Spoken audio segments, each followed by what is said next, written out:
Good evening, everybody, and welcome to Devotions. I'm Pastor Tim Mason, the Associate Pastor at Incarnation Lutheran Church. And I'd like to remind you all that anybody can participate in our online activities by simply going to our website, godamong.us, pressing on online activities, and then you can join us in Bible study, Zoom with me on Tuesday live, and of course, worship.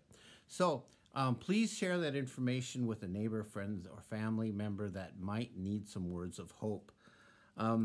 Tonight's devotion is a little bit personal. And the theme is anti-racism, especially talking about racial violence against Asians, and because this hits me pretty closely.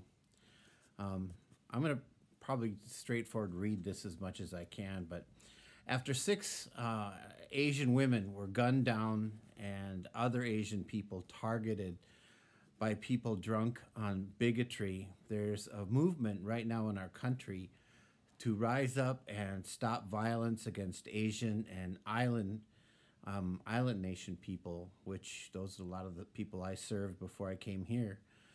The truth is, violence against Asian, Black, brown, and indigenous people has been going on for years. This isn't just something that started.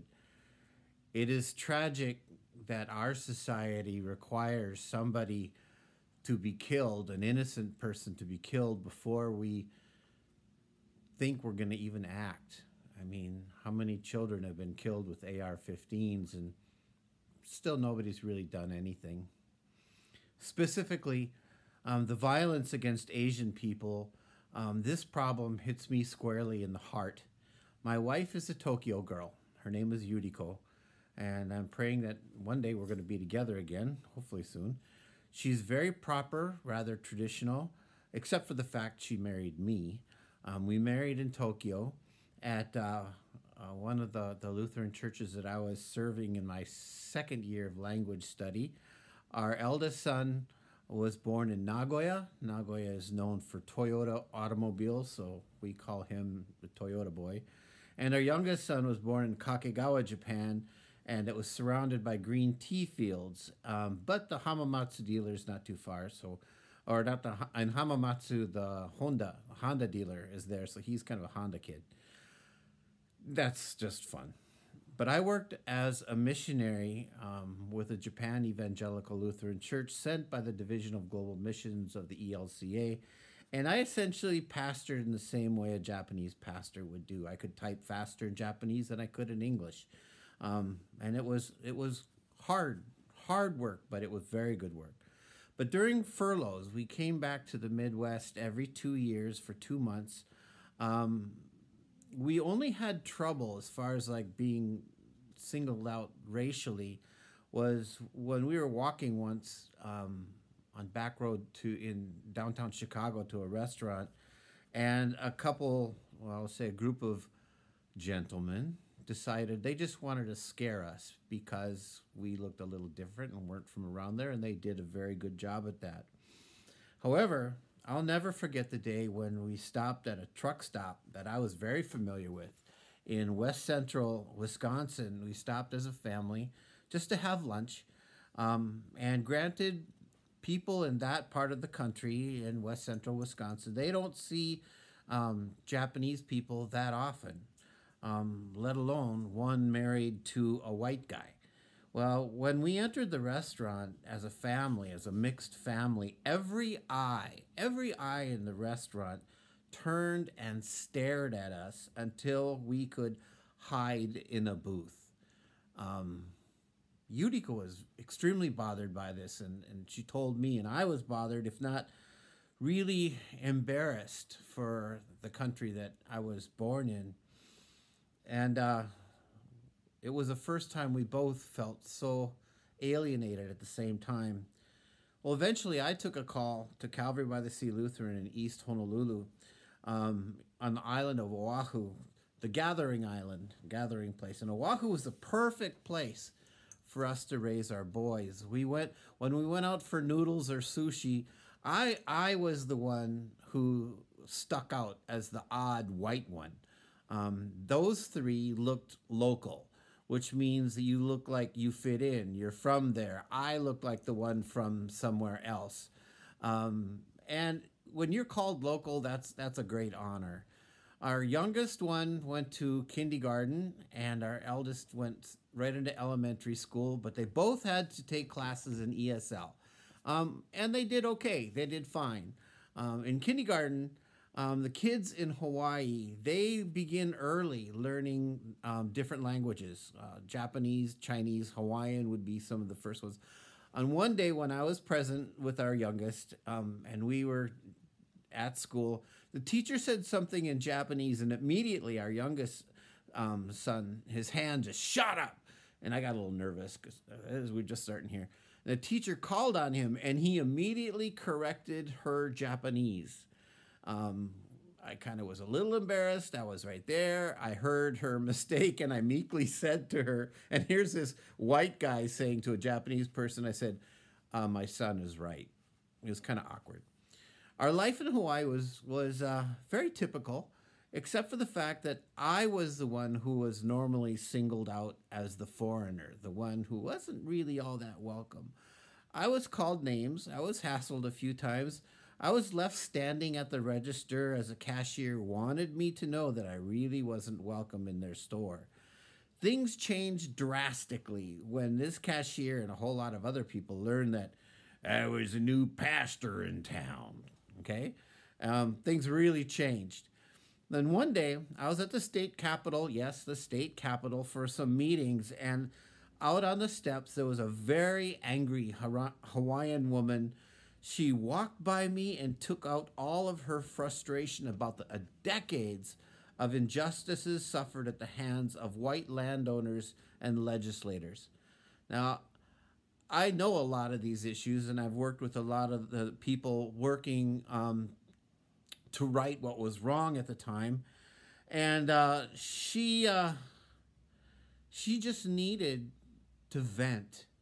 And I totally understood her feelings, and her emotions just spilled over, and she went on and on and on, in and out of Hawaiian and English, looking me right in my very white face. And I just listened. I don't exactly remember what she was screaming about, but you could see her anger and frustration. So I did what I do. I put on my Stephen Minister hat and I listened. And when she finished, she took a great big breath, and she kind of even took the breath in saying, "Thank you for listening," and walked away. But she was still very angry, and I think she had all the right in the world to be. Because not many people, especially on this so-called mainland, have any idea about the overthrow of the Hawaiian monarchy and how, when we hear about sugar plantations and that, it's not necessarily a really happy history. Well, the days came for our boys to go off to college, and they both went off to very good universities. But our boys don't look white. They don't look white at all. They definitely look Asian, more like their mom, thank goodness. Over the years, I learned that whenever they would enter any room, and I didn't know this for a while, they would immediately scan the room looking for any Asian face. Any Asian face. Now, it didn't matter if the person was Chinese, Korean, Vietnamese, Japanese, Philippine, or whatever. It didn't matter, and it just didn't matter to them because white people didn't seem to ever really notice the Asian people in the room. And all my boys got were rather degrading looks. And as they were looked down upon because they were from somewhere, apparently from somewhere else, yet both boys are very American with American passports. And this was their life. And it took me a while, it took us a little while before we understood. Now, you have to understand that each country in Asia has vastly different languages, cultures, forms of etiquette, religion, temperament. Even though some of their histories are intertwined, the places where those histories intertwine are oftentimes of very horrific events, war and violence. but they share these times, and that sometimes makes things difficult. Unless you have had extensive, now listen to me carefully, unless you've had extensive experience living in this part of the world, please don't even guess at the country, some Asian person's face that you're looking at, trying to guess where they come from. And never think that they are all the same. That would be like saying, okay, since they're both Europeans, Norwegians and Italians, they're exactly alike. See what I'm getting at? When our boys went off to university, one went to a well-respected Lutheran university in California, and we thought things are going to be great. The other went to a very well-respected university in Wisconsin. Now, two very different parts of the country, but they had almost exactly the same experience. Both had a very difficult time making friends. Neither of them felt welcome or even hopeful that they would be welcomed. And this caused amazing stress, if not the beginning of depression for one of our boys. Eventually, we just said, come back home. Come back home, get your head and your heart and mind together, eat some of mom's food, just get refocused. And coming home to Hawaii made all the difference in the world. It took a little bit, but soon they understood they were home. It was safe, and things were looking bright, and both boys ended up going to the University of Hawaii for a while. Our sons never experienced this feeling of being out of place in their lives, and it was very traumatic. Now, I don't think they were physically abused or attacked. It was more of an issue of not being welcomed because they looked different. They looked like they came from somewhere else, and somebody might tie them together with Vietnam, the Korean War, or things going on in China, or even Pearl Harbor. Some of the stuff was pretty weird, but for Japanese people, and that's my expertise, the most important thing for their identity and feeling good about themselves, I would call groupness. They have to feel they are part of a group, welcomed, and they're important. That's the whole thing about being Japanese. There are very, not strict, but very clearly laid out ideas of what is Japanese and what is not. And being part of Japan is being part of a major group. But neither of our boys found welcoming or even acknowledgement in the United States. The group that our boys tried to enter didn't accept them or even try to understand them. That's the part that kind of hurts. They were looked on as unknowns, even more than outsiders, or even somebody that, we're not even prepared to approach. We Americans are very quick to look for someone to blame when things don't go our way. When we fail, instead of taking responsibility, we try to find out who is at fault. It's certainly not my fault. Who do we blame? Who is the scapegoat? Rather than taking responsibility, we have to find somebody else to lay the responsibility upon. And this is really a sad part of our culture. When somebody says, hey, this isn't my responsibility, that's a huge sign of weakness and fear, insecurity, and cowardice. We see this all the time in our society. Just think about that and reflect on it, and you'll realize that I'm right. When the coronavirus entered our human reality, it appeared that it came from China. Some people with no evidence, but with a purpose of finding a scapegoat, even went to the extent of saying the Chinese developed the virus to hurt America and our allies. The virus began killing multitudes of people in China. And then, because we live in a global world where people fly all over the place, and before we understood anything about the virus, people were still flying in and out of countries, it quickly spread all over the world. Some countries, kind of in vain, closed down their borders, but the virus is contagious, and yeah, soon, I mean, it was down in parts of the continent of Africa. And the scientists did their very best to explain what this virus was about, but they themselves were learning every day. And we learned one thing one day, and the next day we found out, oh, we got to tweak that. They did their very best, but people were dying everywhere. They still are, gang. And politicians who obviously had no clue as to what they should do, even though the scientists were doing their very best to guide them, they needed to look for someone to blame, to cover their butts, to make it look like this isn't that big of a deal. It's just going to go away. Our government, rather than immediately doing what the doctors recommended, seemed to desire to live in their dream world of where things are just going to be okay, and just told people lies. And the really saddest part is people bought those lies.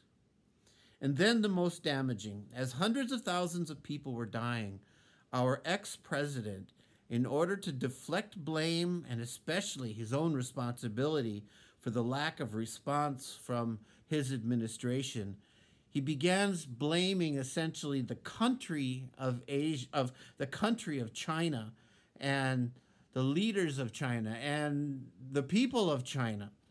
To his followers, he would call the virus the Wuhan virus, Kung flu, the China virus, or the Chinese virus. His followers cheered when he said things like this, but the virus really doesn't care what you call it. It just continues to kill. It just wants to replicate, and it does that by killing. The fact is, it doesn't matter where a virus may have come from. It is totally irresponsible to blame a people and a race, an entire group of people, for a virus that our administration, refused to come to terms with. As soon as our former president mocked and blamed China, the Chinese and essentially all Asian people, especially living in our country at that point, he announced to our country that it was okay for us to blame all Asian people and even take out our own frustration on the Asian American community. In a fit of irresponsibility, ignorance, and arrogance, he essentially alienated every Asian American and essentially validated his followers and people quick to turn to violence, but slow to realize the consequences of their actions, to blame, turned against our Asian community. Think about that. Think of it this way. It's the same thing as a president telling the country, oh, it's okay to use the N-word because I'm planning on using it from now on. It's okay. Now, there's always been discrimination against Asians and many other ethnic groups throughout our history for all kinds of stupid, ignorant, and basically hateful reasons. As soon as we find ourselves in a difficult situation, we'll find some racial group to divide and take the blame.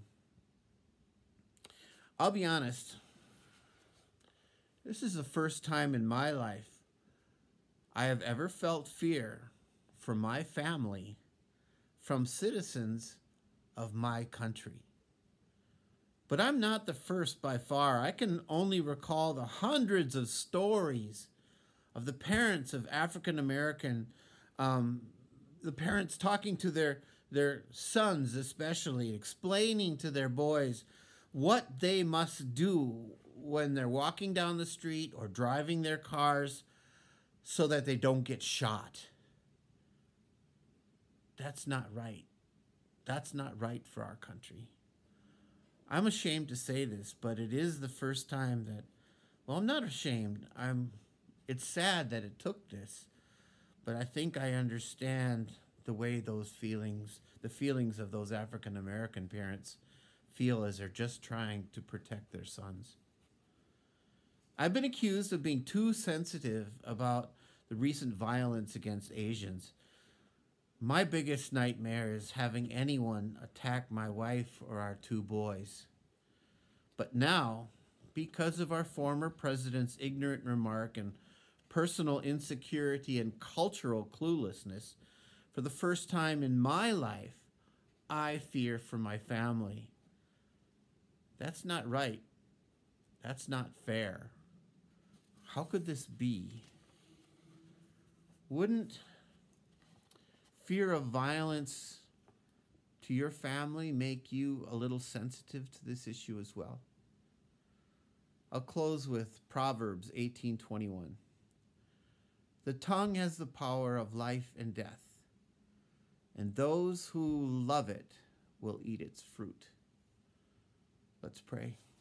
Gracious God, I ask that you be with us tonight. I ask that you bring wisdom to this world and open up our eyes and ears and minds to the damage that we can do to each other when we just look for a scapegoat rather than taking responsibility. I want to ask for forgiveness, Lord, but I also want to ask you for truly your spirit of wisdom for great change to occur in our world. In your precious name I pray. Amen. Good night, all. This was a little heavy, but it needed to be said, and I feel a lot better because I said it.